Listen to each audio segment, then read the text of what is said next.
This is a Hot Pie Media original. The Brian Flores lawsuit against the NFL is fascinating for all the sex appeal reasons, all the interesting parts, all the sensational parts. But I'm kind of stuck, and I think the average person who doesn't really care about coaching in the NFL might be stuck on this too. He seems to have a pretty compelling argument. An argument of racism. Like, how do you prove that case? How does this end? How does he win if there is such a thing as a win legally? Yeah, it's going to depend on how he defines win and how those of us who love the NFL, I'm one of them, who see 70% of the players as black and who see, these woefully low numbers of general managers, special teams coaches, assistant coaches, head coaches, all being under 5%, 6%. So it's going to depend on how you define a win, because it's going to be very difficult in the way this lawsuit's filed, and I don't think there was any other way to do it, to be able to prove racial discrimination from an employment perspective. Through the federal statute they've sued under, to find the NFL liable. It's almost impossible. It's going to be very difficult to keep it as a class, and we can talk about why. And then it's going to really depend upon how egregious some of these claims come out against the Dolphins, who was his last employer. And then if that gets really ugly, and maybe the NFL can look good because they survived the class action part, which I think they will, then they can come down hard on the Dolphins and maybe try and do something else with the Rooney Rule. But it's going to be very difficult. Okay. Sad. So they're sad but true. Right. So what would, let's say it plays itself to the end. I mean, I think most people have figured out this is not going to the end, but let's just say that he does. His lawyer says, yeah, no, I think we got to win here. What is a legal win, up or down? How do you win in this kind of case, a racial discrimination lawsuit where they say guilty, not guilty? John McClellan is the co-founder and creator of ATX Hot Sauce, now in all 50 states and several retail outlets as well.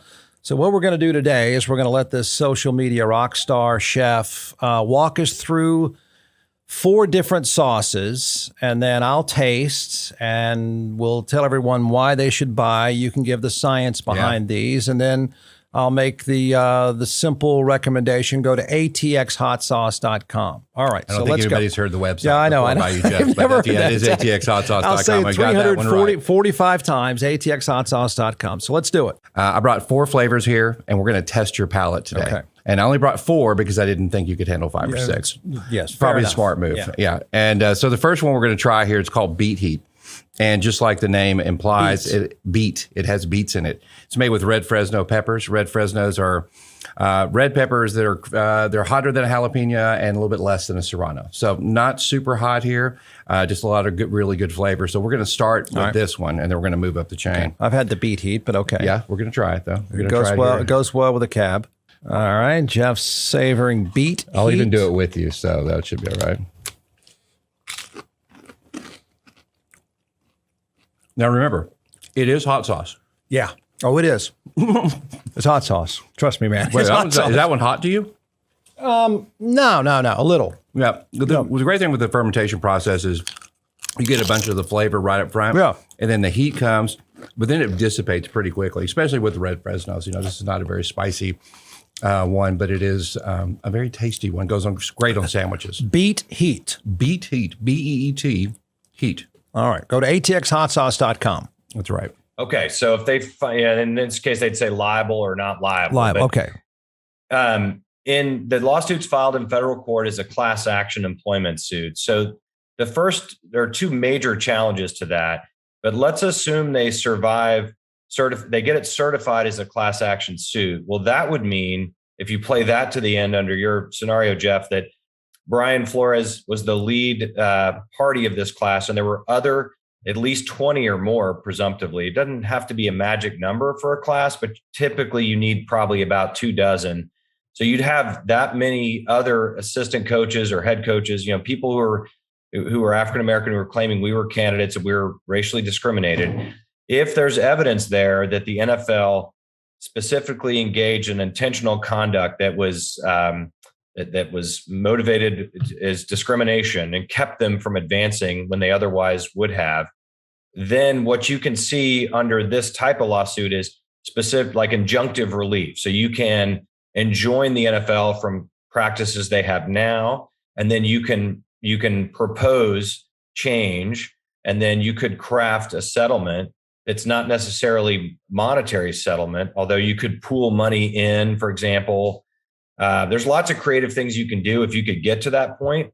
I just don't think there's any chance this survives certification. I don't think it'll be certified as a class because I think each person has unique damages. And so I can explain that a little more without getting too nerdy on you with the law, but you've got to be able to show that everyone in this class has the same type of injury to get it to an end result where some change could happen. Okay, and so the NFL's basic defense, I'm guessing here, is, what are you talking about? You got a job interview. Check.